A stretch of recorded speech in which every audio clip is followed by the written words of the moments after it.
Hey everybody, welcome back to the channel. I wanted to go over my strategy for animal taming and how to get it maxed very quickly without using just a ton of razor stuff for the first 90.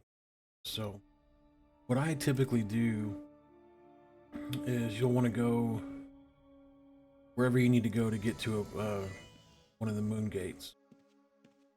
Because you can get the first 70 levels, so I'm sorry, 70 points, right? So when you go in here, obviously you want to train the skill up as high as you can from the animal tamer. After that, when you come out, you'll want start off with something small like the deer, the female deer, the does. Okay. Start with the does, and then you can move on to the wolves, and then eventually you'll move on to great hearts. That will actually get you all the way through to 70 skill.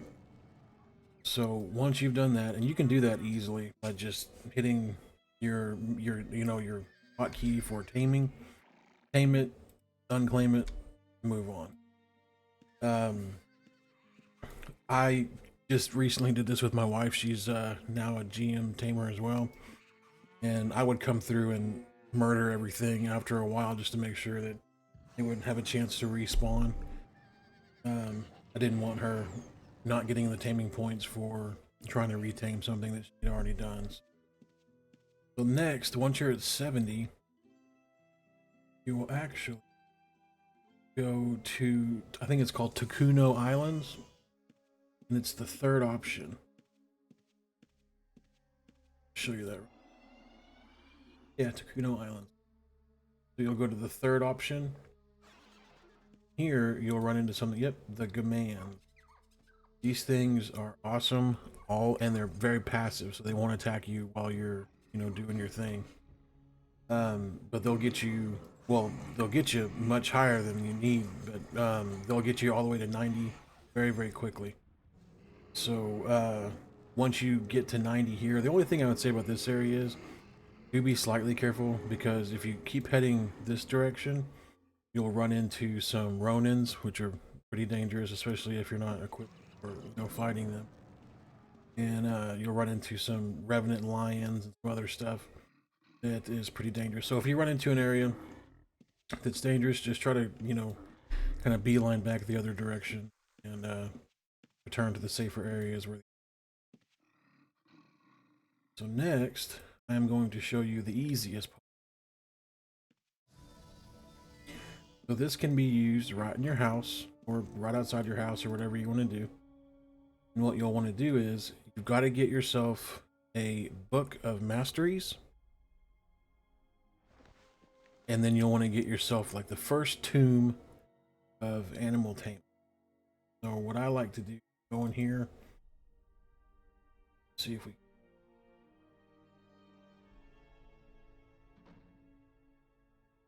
put in animal taming. It says bought mine initially. So these things right here are animal taming masteries.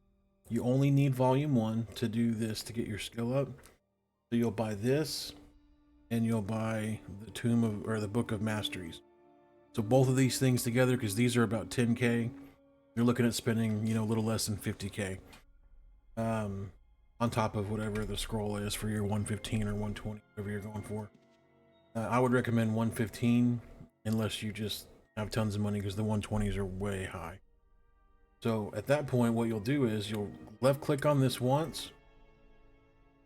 It'll say switch mastery, and you will just click on the animal taming map. That will activate the mastery up. When you come in here, you'll scroll all the way to the end, and you'll pull out both of these. I've got them over here already. This one is awesome because when you get new pets, they have to skill up as well. So whenever you start the pet, they won't have max skills in, like, for example, ninjutsu or parry or anything like that. So you will have to get these skills raised, and this increases the amount of skill that they gain while they're fighting and things like that. So very cool. I think it lasts like 5 minutes.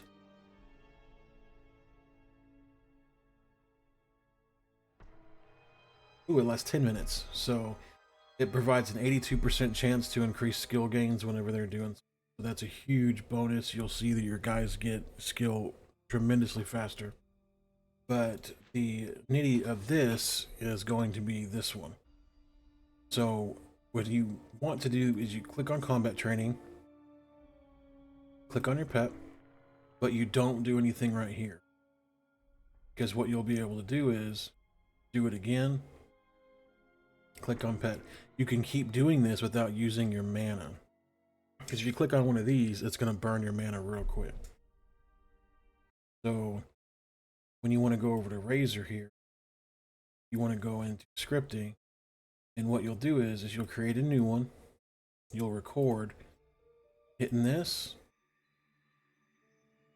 hitting the pet, and then you'll stop the record. What I do is I put this about 400, and then take this, copy it, and put it down here. Don't do 400, do 2000. You don't want to overload anything, and you don't want your script to like. So once you do this, you'll have a script that you can run to get your pet, I guess the training for it. And what that'll do is it'll max out your animal taming and your animal lore as high as it can go. And you can do it while you're making a sandwich or whatever it may be. So you still have to do the first 90 skill points on your own, because in order to use the mastery, you do have to have 90 skill points in it. But after 90, I mean, your pathway to 115, 120, whatever it may be, is extremely simple, and it will allow you to control the better pets. So